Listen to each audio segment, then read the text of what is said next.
Sveiki, sveiki. Aš esu dailininkė Sigutė Ach. Ir šitame video žadu truputėlį papasakoti apie savo virtualias pamokas. Iš tiesų tai jos pačios tikriausios, labai tikros. Susikūrė dėl to, kad aš ir pati mėgstu šitą formatą. Aš žinau, kad daug kas man yra sakęs, kad nepalyginsi tų virtualių pamokų, jokių virtualių pamokų su gyvom pamokom ir sutinku. Bet kiek daug faktorių turi iš tikrųjų sutapti, kad mes galėtume sudalyvauti toje tikroje pamokoje. Data, laikas, vieta, miestas, sveikata, kad visi galėtų ir susitiktų, iš tikrųjų reikia galų gale kainą. Ir aš visada galvodavau, kad ir kur bedaryčiau, kad ir kokiam Lietuvos kampelėje bedaryčiau savo kūrybos pamoką, vis tiek dalis žmonių, kurie tikrai norėtų, nesudalyvaus. Kaip ir pagalvojau, kodėlgi nepadarius tų virtualių pamokų. Tai buvo jau prieš keletą metų, aš prieš tai daug mąsčiau, nes pati tai esu labai entuziastinga nuotolinių pamokų dalyvė, ypač jeigu nereikia jokio zoomo, aš galiu įsijungti tada, kada man nesimiega, tada, kada aš turiu laiko, nieko nesusiplanavus, aš visada tokioj savo kišenėje, kabutėse, turiu porą kažko nusipirkus, ką aš veiksiu, jeigu staiga atsirado to laiko, nes kitaip tikrai įkrisi į kažkokią mažai vertingą veiklą, kažkokį laukimą, kažkokį tai nebuvimą, tarsi kaip aš sakyčiau. Ir pagalvojau, kad ne aš viena tokia ir taip po truputį išdrįsau pamoka po pamokos įrašinėti savo pamokas, išmokau ten ir pašviesti ir visa kita. Ir gal daugiausia prie to prisidėjo iš tikrųjų izoliacija, karantino laikotarpis, kai mes visi sėdėjom namie, pratinomės prie ekranų. Ir tikrai man tas davė stiprų impulsą. Dabar aš netgi visas tas pamokas atsisiunčiau, sutvarkiau ir jas vėl po truputį skelbsiu. Nes jose yra ten labai daug tokių smagių įžvalgų mano tose virtualiuose pamokose.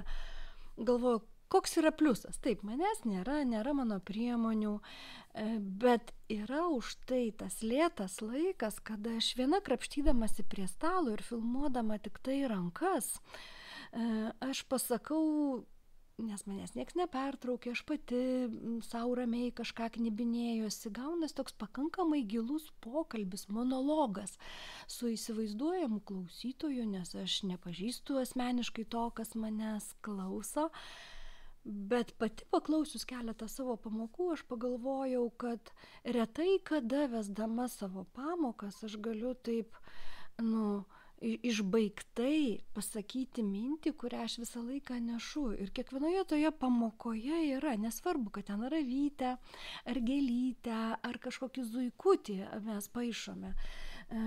Yra ir ten linijų, susipažinimas su akvarelė, tokių, man atrodo, visai ir profesionalių dalykų, kaip praskiesti, kaip padaryti, kaip guldyti tą dažą ant popieriaus, kas iš vis tas popierius.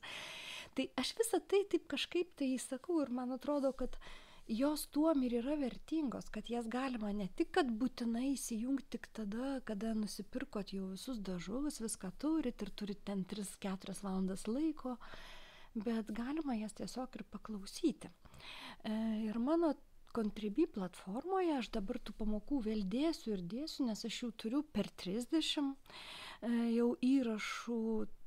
Man atrodo, kad 5 eurai arba 10 eurų, čia maksimalus mokestis 10 eurų, o 5 minimalus. Ir ten yra ir nemokamų pamokėlių, ir įdėsiu kai ko, nes apie teptukus, apie popierių, tai dėsiu tiesiog nemokamai ir galima žiūrėti. Tai aš labai kviečiu.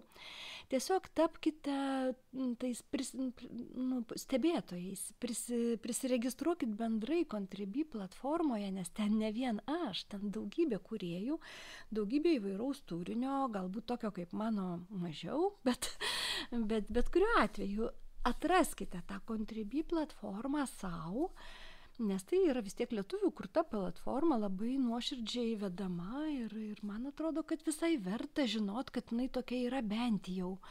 Na, o joje esu aš dar prie viso to. Va, ir mano pamokose, ten jau, man atrodo, jau dabar perlipo gal 20, nes yra 10 maždaug truputį vaikų turinys, truputį suaugusių turinys, irgi apie 10 pamokų, nes kai kur suaugusiems bandau truputėlį daugiau sudėtingas pamokas padaryti, nors iš tiesų aš šitoje savo kūryboje, ne veltui aš ją vadinu nieko rimto, jinai nėra tik tai vaikams arba tik tai suaugusiems. Ir man atrodo, šitoje vietoje yra nuostabu susitikti šeimoje. Pavyzdžiui, turėti 2 valandas kažkaip kartą per mėnesį šeštadienį susigutech. Ir tai jums visiems kainuoja 5 eurus į mėnesį. Nu, tai yra juk tikrai nedidelė suma, sutikit, kava miesto centre 5 eurai.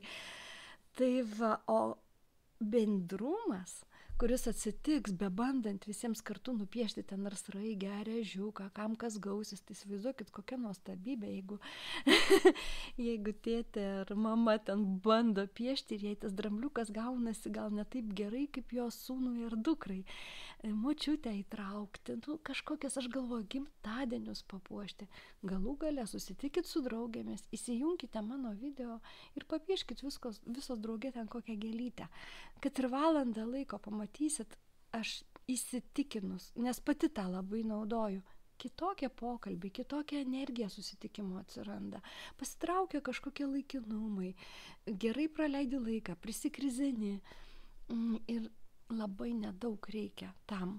Ten netgi bus viena pamoka apie tai, kaip galima naudoti iš vis arbatas, kavas, teptukų ir popieriaus žinoma reiks, bet ir tų teptukų dabar ant kiekvieno kampo pilna pirkt. Mes gyvenam tokiam gausos amžiuje, kad fantastika iš tikrųjų.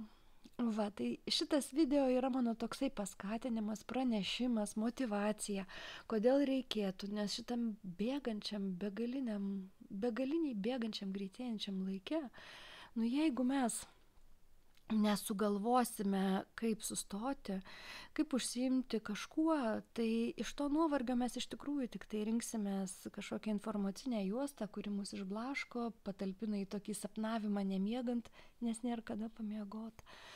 Ir mes ilsimės tokiais dirbtinais būdais.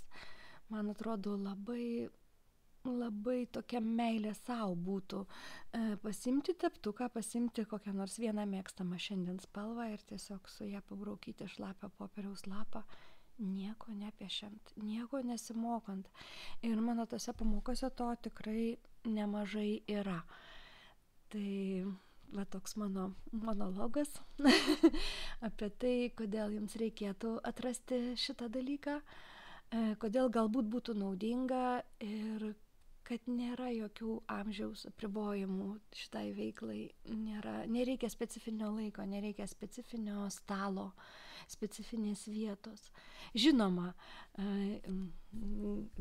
visas galimybės visada yra ir galima susiruošti atostogų, skirti savaitę tam dalykui ir tada, žinoma, panirsit labai giliai, bet kartais gyvenimas neleidžia to padaryti ir tada, reiškia, galima pasimti tiesiog truputį vandens, truputį dažų į pliažą ir pasižiūrėti, kaip gilėjasi akvarelė druskuotam jūros vandenį. Ir tiesiog pažaisti savo tam, kad neskrolinti, nešnekėti nesąmonių, negalvoti nesąmonių. Ir praturtinti taip save. Tai tokie vat. Labai impulsyvus video, nesiruošiau, bet visą jau kelias dienas apie tai galvoju, gal dėl to, kad pradėjau krauti naujus filmukus į Contribui platformą, taigi apsilankykit, pasižiūrėkit ir galbūt tapsite mano prenumeratoriais. Labai kviečiu. Visą informaciją aš nuorodas sudėsiu aprašyme po šio video ir sakau jums iki pasimatymo. Galbūt būsiu jūsų viešnia. Iki.